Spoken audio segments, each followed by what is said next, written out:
अस्सलामुअलैकुम। बड़ी ईद के बड़े और ख़ास टोटके। ईद पर अगर खाने की ज़्यादती की वजह से बदहज़मी हो जाए और इसके साथ खट्टी डकारे भी आएँ तो काला नमक, अजवाइन और सौंफ हम वज़न लेकर बारीक सहूफ़ बना लें और 1 ग्राम के साथ हल्के गर्म पानी के साथ दिन में 2 बार ग़ज़ा के बाद ले लें, मतलब कि खाना खाने के बाद। बोटियाँ हमेशा छोटी बनवाएं, इस तरह वो मैरिनेट जल्दी होंगी और पक भी जल्दी जाएंगी और उनका जायका भी बेहद लजीज होगा। नली वाली हड्डियाँ कद को लंबा, बच्चों की सेहत, काबिल रश्क, हड्डियों को बेहद मजबूत और खून की कमी को पूरा करती हैं, तो बच्चों को लाजमी दिया करें।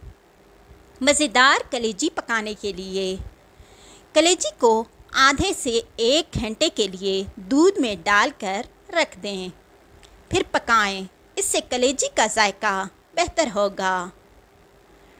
दूध में मौजूद कैल्शियम कलेजी के बैक्टीरियाज को ख़त्म करता है, मतलब कि जरासीम को ख़त्म करता है और कलेजी को जायकेदार भी बनाता है।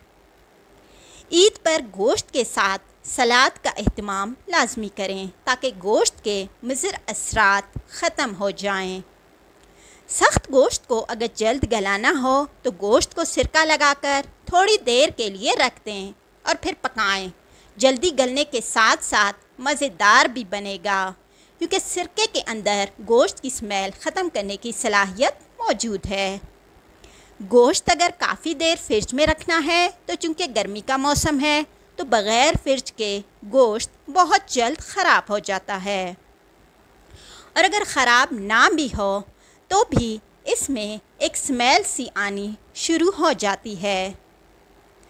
तो इसलिए आपने क्या करना है कि इस मसले के हल के लिए आपने गोश्त को सिरके में भिगो देना है और भिगोते हुए मलमल के कपड़े में लपेट कर रखें।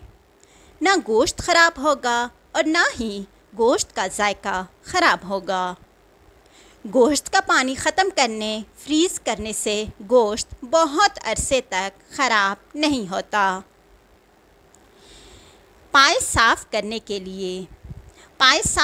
के लिए गाय के हों या बकरे के हों, पाए धोने से पहले आधे घंटे के लिए आटे की बुका में रख दें, फिर अच्छी तरह ठंडे पानी से धोएं, आसानी से साफ़ हो जाएंगे। कबाब टूटने से बचाने के लिए आपने क्या करना है कि डबल रोटी का एक साइज़ चूर चूर करके डाल दें। कबाब टूटेंगे नहीं और नरम बनेंगे, मतलब कि कबाब वाले मिक्सचर में डाल दें तो कबाब नहीं टूटेंगे और नरम भी बनेंगे। ये नहीं कि सख्त बनेंगे बल्कि नरम रहेंगे। फ्रीज़र के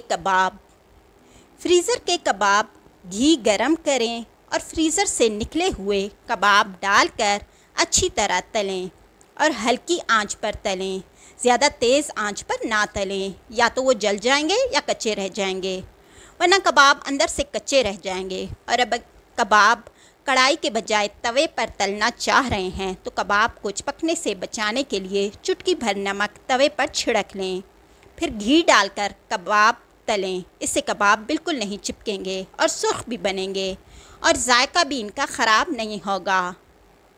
गोश्त को जल्द गलाने के लिए क्या करें? अक्सर ऐसा होता है कि कुर्बानी का गोश्त तो बिल्कुल भी नहीं गलता, यानी जल्दी से नहीं गलता, आखिरकार गल जाता है। तो गोश्त को जल्द गलाने के लिए कच्चे पपीते इस्तेमाल कर सकते हैं। कच्चे पपीते का पेस्ट बना लें और गोश्त पर उसे मैरिनेट कर दें, फिर पकाएं। गोश्त ना सिर्फ जल्दी गल जाएगा बल्कि जूसी और मज़ेदार भी होगा। कलेजी की बू दूर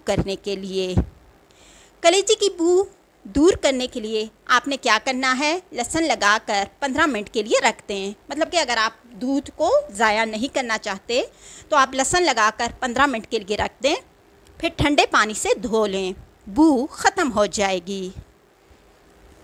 कलेजी बहुत ज़्यादा पकाने से कलेजी सख्त हो जाती है, इसलिए इसे ज़्यादा पकाने से गुरेज करें। फ्रीज़र में जमे हुए गोश्त को पिघलाने के लिए उसे खूब सारे नमक वाले पानी में डालकर रख दें। इससे गोश्त की बर्फ़ पिघलने के साथ साथ इसमें जमा हुआ खून भी साफ़ हो जाएगा। है ना कमाल की टिप? तो लाजमी ये टिप्स इस्तेमाल करें। Thank you.